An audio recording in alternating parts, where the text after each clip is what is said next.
Alright guys, it's story time, okay? And I have been kind of reluctant to tell the story. Like, I've been trying to figure out different ways to tell the story that made it easier to tell the story, but I'm just gonna speak. And it's an interesting story. Alright, so basically me and this guy, John, we were roommates. We didn't get along. He was really an asshole to me all the time. And I just, you know, like, I'm like everybody else, you know, you get to a point where it's just like, fuck, dude, you know, leave me alone. And sometimes people are bullies, man, and sometimes, like, you know, you can't really stand up for yourself, so it's just like, what do? You know, you can't just say, hey, man, you know, let's fight.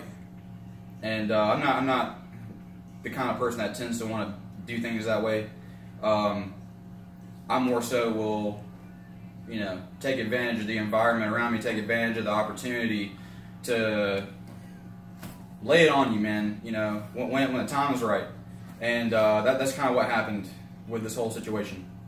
But this story involves hallucinogenic drugs, alcohol, marijuana, you know, it involves sex, it involves animals, not really particularly in that order, but yeah. So yeah, let's get on with the freaking story. While this badass guitar solo is getting played. But anyway,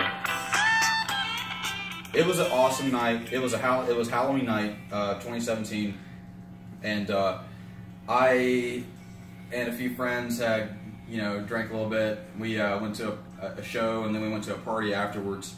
And all the while I was having all this fun, I had totally forgotten, excuse me, that John was actually in an incredibly happy mood that day.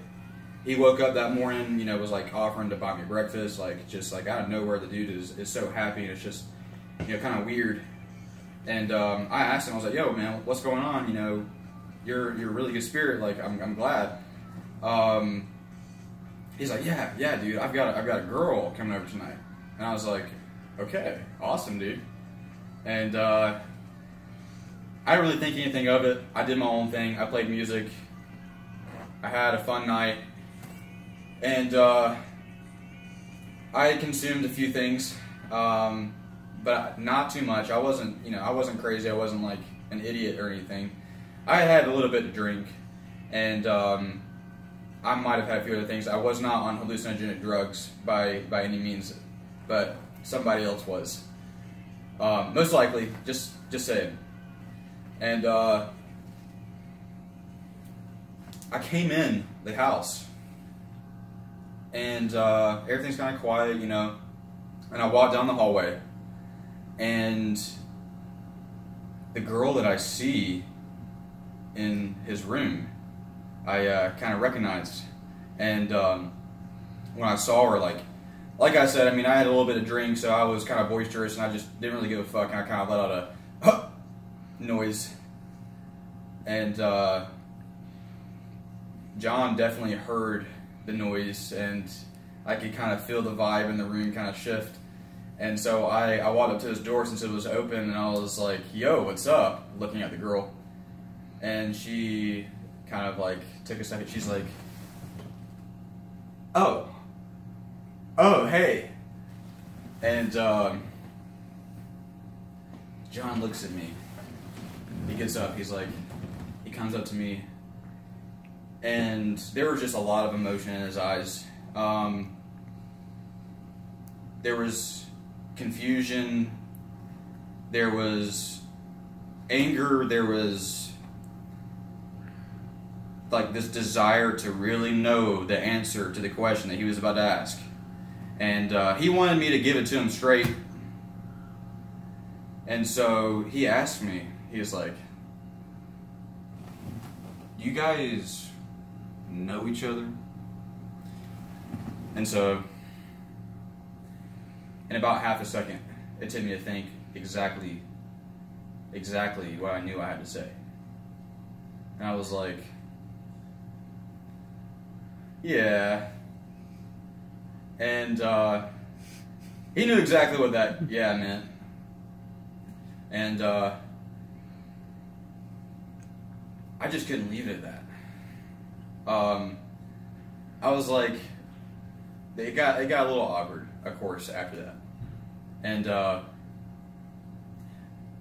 I just simply was like, but it doesn't have to be weird though.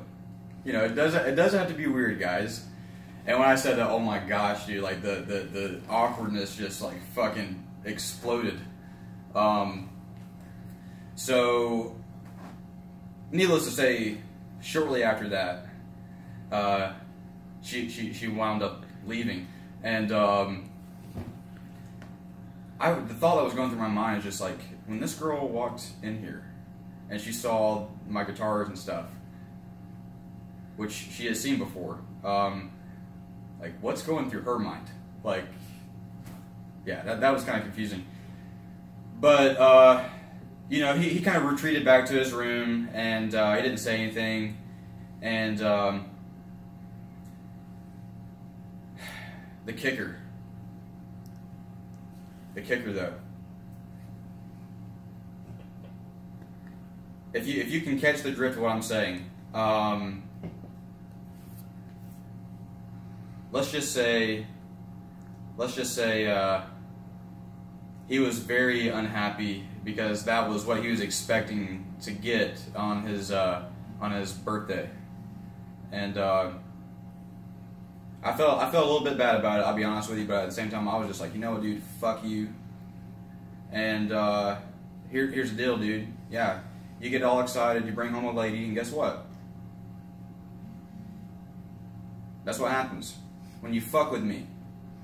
So I'm not usually like this people. This dude deserved it, okay?